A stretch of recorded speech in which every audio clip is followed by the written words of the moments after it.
Ben, tu te réveilles, tu sais pas quel âge que t'as. Que je sais pas quel âge Ah, que t'as de j'ai. l'amnésie, là. Oh, qu'est-ce qui se passe? Ben, moi, j'ai 35 ans. 35 ans, pourquoi? Parce que mon physique est pas aux 25 ans. Mais Fait que quand je fais un flip en wakeboard, là, que je me réveille le lendemain matin, puis j'ai mal dans le dos, puis j'ai de la misère à marcher, c'est ça. j'ai 35-45 ans. Le moment voodoo, quand tu fais un recul dans ta vie, que tu t'es dit, c'est là que ça se passe, que ma passion va devenir ma réalité.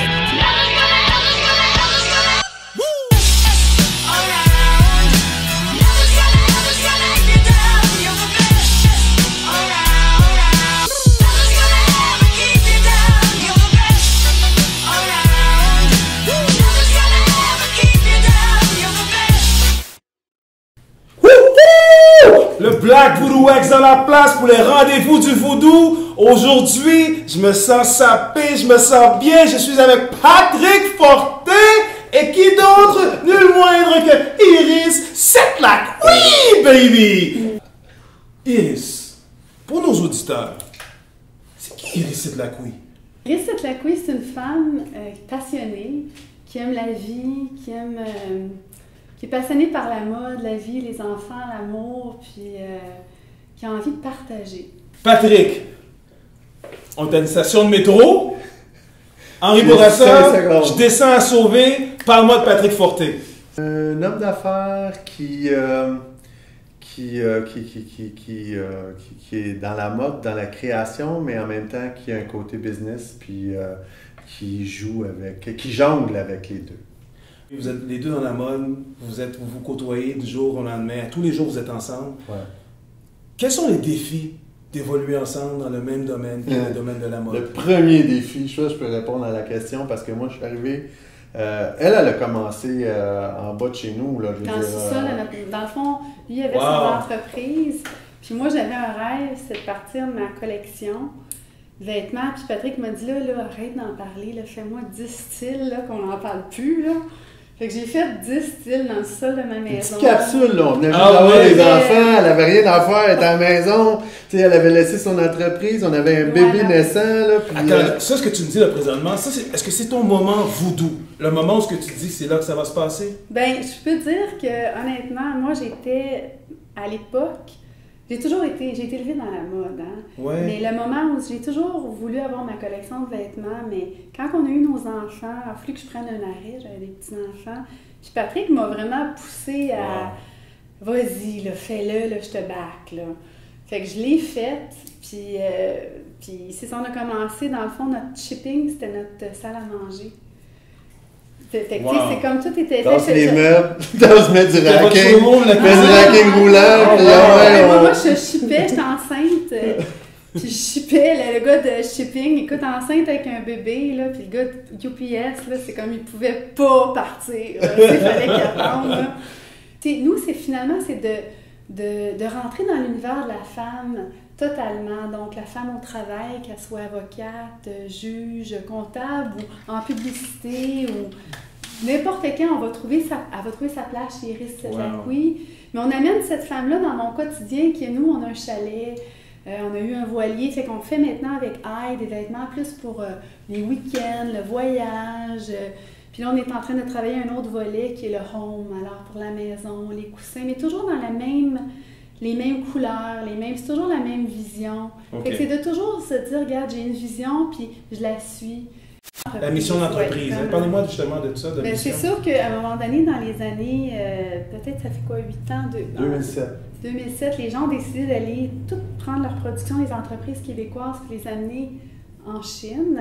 C'est sûr que ce que ça fait, c'est que tu coupes la main-d'œuvre, tu coupes les employés, puis c'est sûr que tu peux avoir un profit, un plus gros profit. Oui. Nous, on avait envie de rester dans un produit de qualité. Pour nous, c'est important fait quand dans le fond, puis on voulait en fait contribuer à l'économie locale, donc donner du travail. On a structuré l'entreprise pour livrer 10 mois par année pour pouvoir donner du travail continuel aux équipes.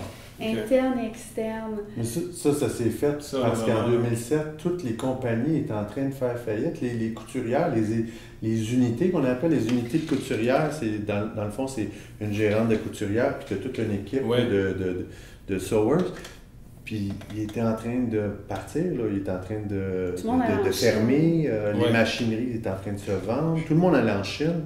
Puis moi, c'était bizarre parce que elle, en 2007, ça faisait déjà plusieurs années qu'elle avait sa business, puis elle était locale, puis elle faisait sa production, tout ça. Puis moi, j'étais dans le vêtement, j'étais designer, je faisais la même chose qu'elle pour Decker, une autre collection, tout ça. Puis moi, je faisais de l'importation. Fait que moi, je faisais toutes mes choses en Chine. J'étais en Chine tout le temps, je me promenais un peu partout, en Turquie, en Chine, je faisais de la production là-bas.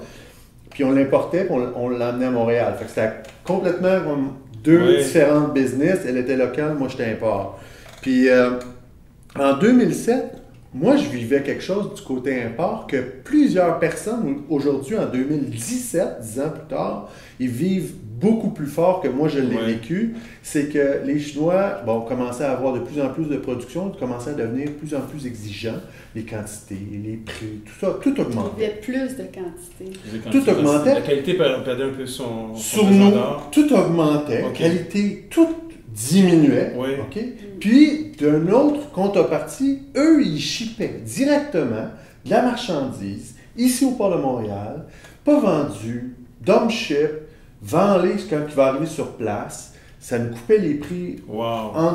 C'était comme s'ils travaillaient des deux côtés. Ils dompaient de la marchandise d'un côté, puis ils prenaient nos commandes de l'autre côté pour pouvoir... Puis ça devenait de plus en plus difficile d'arriver avec les quantités et tout ça. Moi, en 2007, j'ai décidé de vendre à mon partenaire mes parts, puis de joindre la compagnie. Ça, c'est une grosse décision que tu as prise, ça.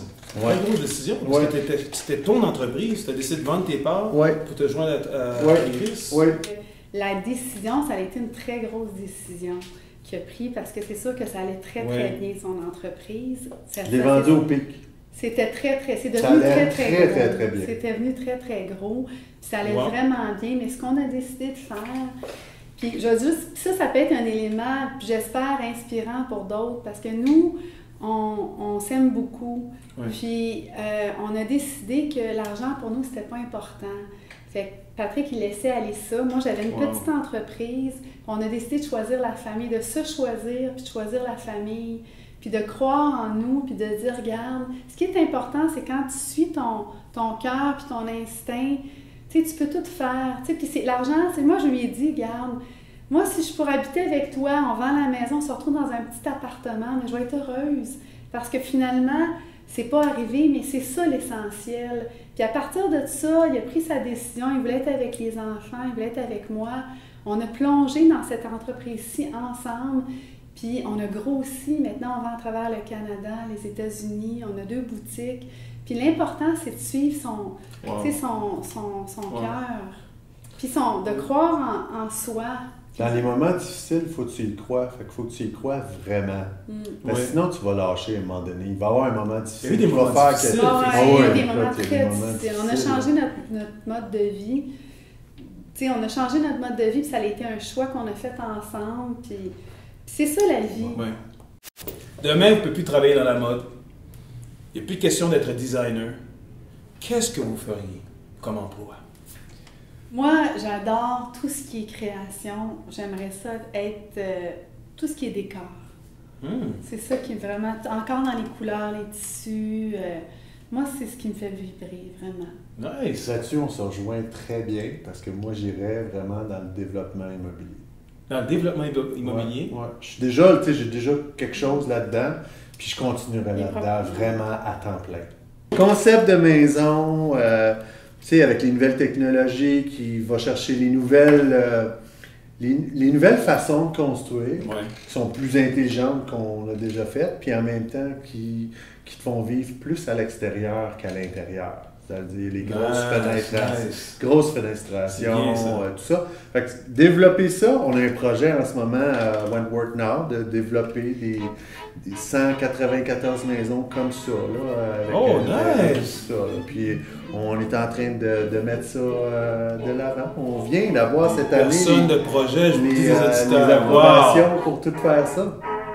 Je vous le dis, si vous avez une opportunité de vous procurer du linge extraordinaire, chez Cyrus que ça se passe.